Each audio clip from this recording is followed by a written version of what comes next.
Bonjour tout le monde, me revoilà en compagnie de Grégoire la Grenouille. Puisque vous ne pouvez pas encore retrouver tous vos copains et copines de classe, et qu'il vous manque peut-être beaucoup, je voudrais vous raconter une histoire.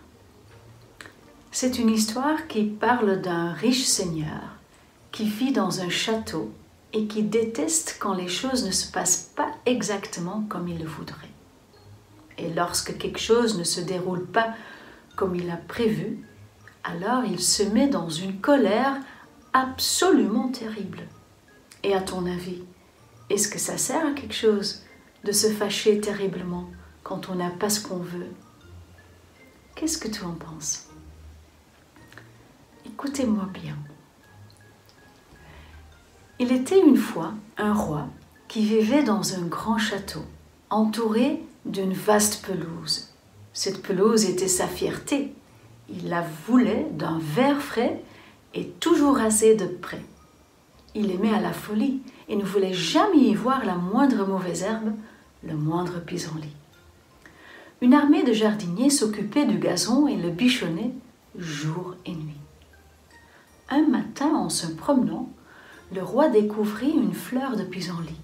Elle était jaune et belle, mais il entra dans une colère noire et arracha la fleur en hurlant qu'on mette la moitié de mes jardiniers en prison. Quelques jours passèrent. La moitié des jardiniers se morfondaient en prison et l'autre moitié s'épuisait à surveiller la pelouse. Mais un matin, le roi découvrit 3 fleurs de pissenlit. Il entra dans une rage épouvantable. Qu'on renvoie tous mes jardiniers et qu'on m'amène celui ou celle qui saura protéger ma pelouse. C'est alors que moi, la grenouille, je m'approchai. Je lui dis, « Majesté, si vous renvoyez tous vos jardiniers, les pissenlits vont envahir votre pelouse. Dans la vie, il y a des choses que l'on n'aime pas, et la colère n'est d'aucune utilité pour les empêcher. Elles surgissent quand même. La seule solution est de les accepter, et parfois, avec le temps, on arrive même à les aimer. » Les mois passèrent. Les pissenlits énervaient de moins en moins le roi. Il se dit même que ces petites fleurs étaient plutôt jolies. Et depuis, quelqu'un m'a dit qu'il avait découvert une nouvelle joie. Il adore souffler sur les graines de pissenlit.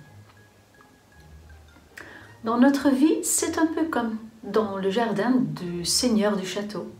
Il y a des choses parfois qu'on n'aime pas trop ou même qu'on déteste carrément. Par exemple, ranger ses jouets alors qu'on est occupé à quelque chose de bien plus amusant, ou avoir droit à un seul bonbon alors qu'on en voudrait bien 2 et en plus s'entendre dire qu'on ne doit pas se plaindre. Ou essayer de fabriquer quelque chose mais ne pas y arriver, même quand on recommence plusieurs fois. Ou devoir aller au lit alors qu'on n'est même pas fatigué. C'est pas juste, n'est-ce pas? Ou ne pas avoir le droit de jouer dehors tant que le coronavirus est encore là.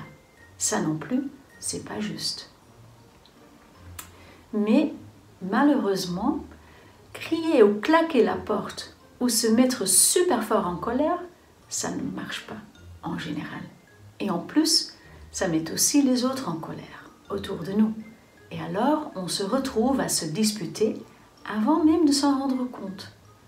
Mais qu'est-ce qu'on peut bien faire alors dans ces moments-là? Grégoire la grenouille, lui, a une petite idée de ce qui peut t'aider. Tu sais ce qui aide vraiment? Ce qui aide, c'est d'aller s'asseoir tranquillement quelque part avec sa colère et d'essayer de sentir où se trouve cette colère. Est-ce qu'elle est dans tes poings, qui voudraient bien cogner quelque chose ou quelqu'un? Ou bien est-ce que ta colère se trouve dans tes jambes, qui voudraient bien donner des coups de pied?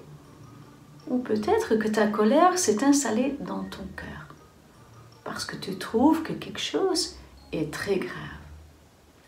En fait, l'émotion de la colère, elle est très importante. C'est elle qui te permet de te rendre compte de ce qui est désagréable ou mauvais pour toi, de ce avec quoi tu n'es pas d'accord. Toi et ta colère, vous pouvez même devenir amis. Rien qu'en respirant un peu calmement et en attendant une minute jusqu'à ce que cette colère retombe. Et aussi en parlant un peu de ce qui te met en colère et de comment tu voudrais que les choses se passent autrement. Regarde un peu cette boule à paillettes. La colère, elle ressemble un peu à cette petite pluie dorée. Au début, les paillettes fondent dans tous les sens et prennent toute la place. Comme dans ta tête, quand tu ne sais plus trop ce que tu dois faire. Mais si tu observes bien, tu remarques que la colère retombe plus vite que tu ne le penses. Et une fois que toutes les paillettes sont retombées, alors tu peux parler plus facilement de ce qui est difficile pour toi, de ce que tu ne trouves vraiment pas chouette, ou même d'un petit reste de colère que tu sens encore quelque part à l'intérieur de toi. C'est comme ça que tu découvres que la colère finit toujours par se calmer et par s'en aller. Comme dans l'histoire du seigneur du château. Il a appris qu'on peut continuer à s'aimer et à vraiment prendre soin l'un de l'autre, même si quelque chose de désagréable s'est produit. Faire attention, ça marche toujours. Et être gentil envers les autres aussi. Au revoir et à la prochaine fois. Au revoir.